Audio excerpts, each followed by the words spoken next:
Hi friends, my name is Bethany Benz Whittington. I am a PCUSA pastor and teacher, and this is a current event series that I do through Sacred Calls, my own educational ministry. Each week, I pick up on something happening in the world and pair it with a scripture and dig into how we respond to it. It's kind of like a sermon, but I will say things that your pastor probably won't. Hopefully, it's all good fodder for discussion. So, today is October the 25th, 2023, and this week we're talking about artificial intelligence. It's relevant for a lot of reasons, and I've got some good stories to go along, so I'm excited to get into this one with you. First, though, pause the video and read together Zechariah 8:14 through 17, then come back and we'll get started.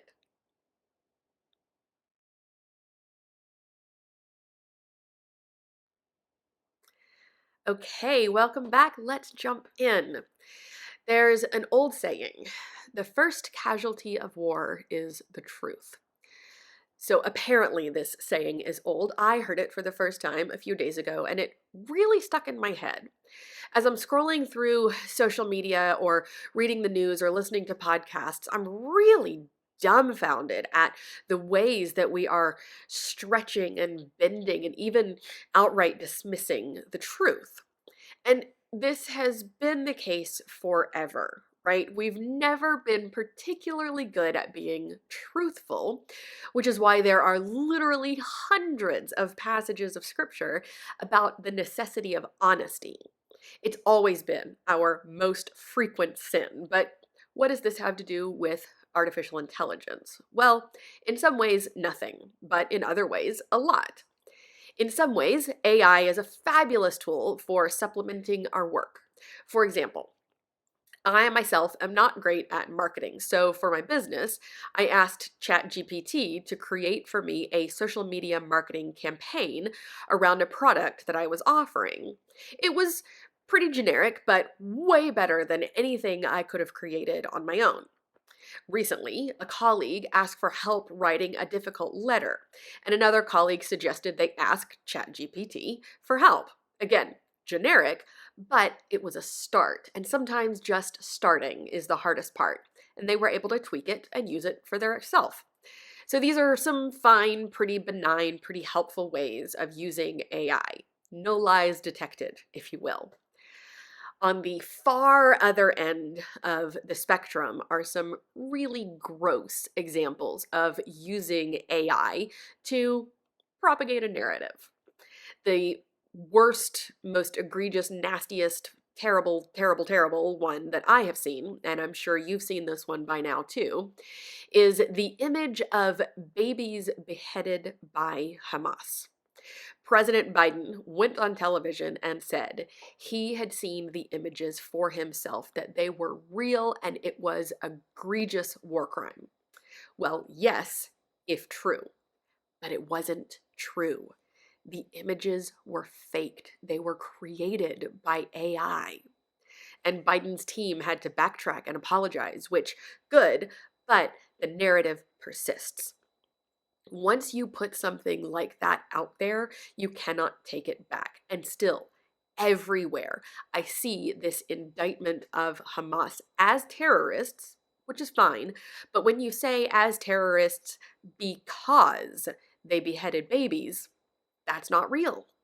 Now, I won't get into the nitty gritty of that conversation in this video because it'll get us way off track.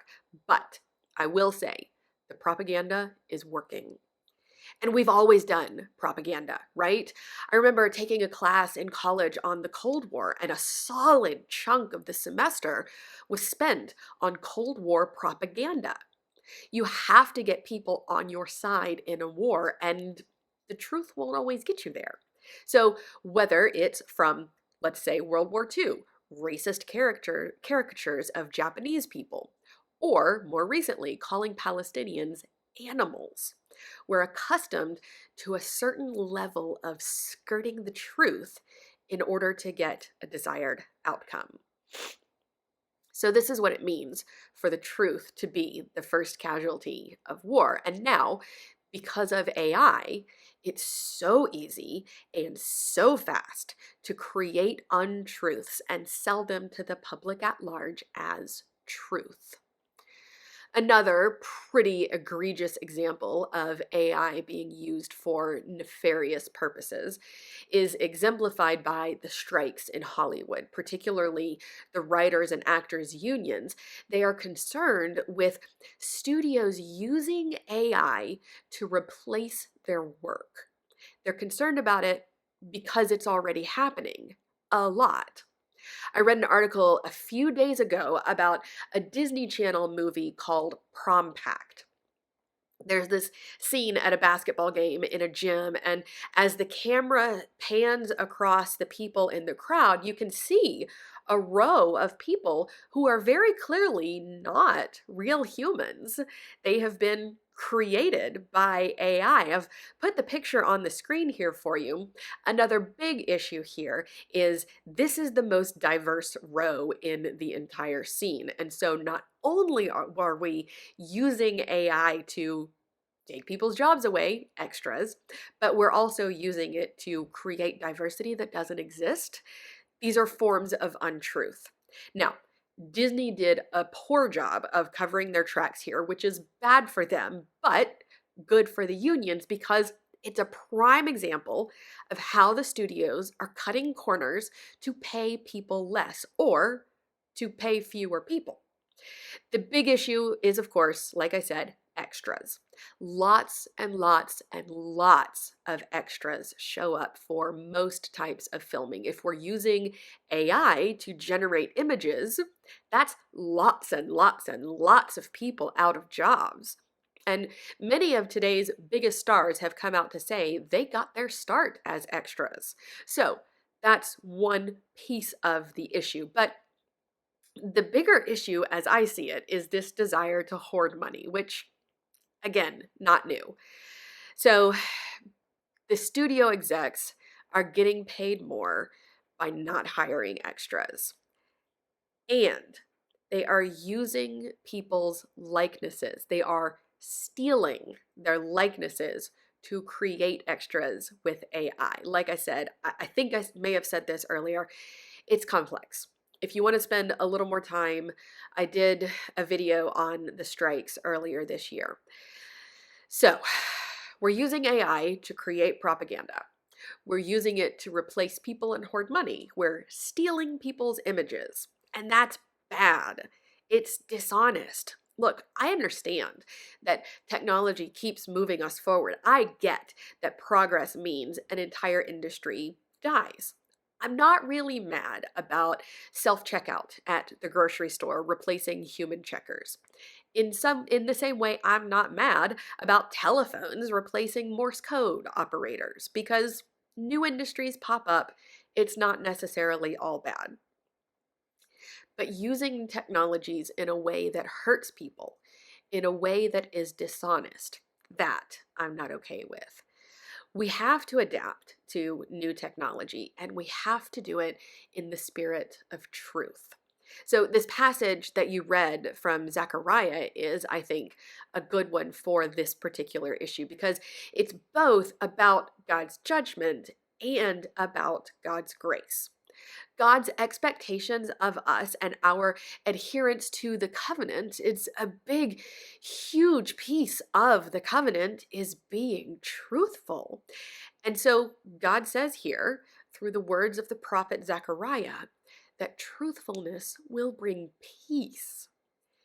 Now, if we want to extrapolate a bit, these verses indicate to me that perhaps one of the reasons that God destroyed Israel in the past was because of their deceit, their dishonesty.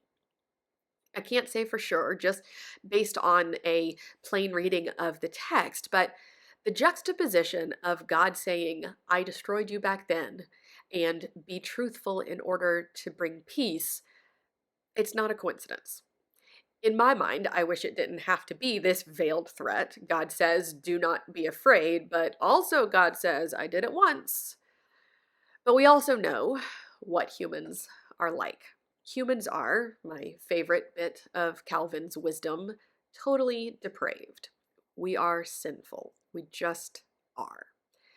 So, the other way of reading this passage, or another way, probably a more accurate and more faithful way, is God is reminding us of their faithfulness to the covenant and is inviting us to do the same.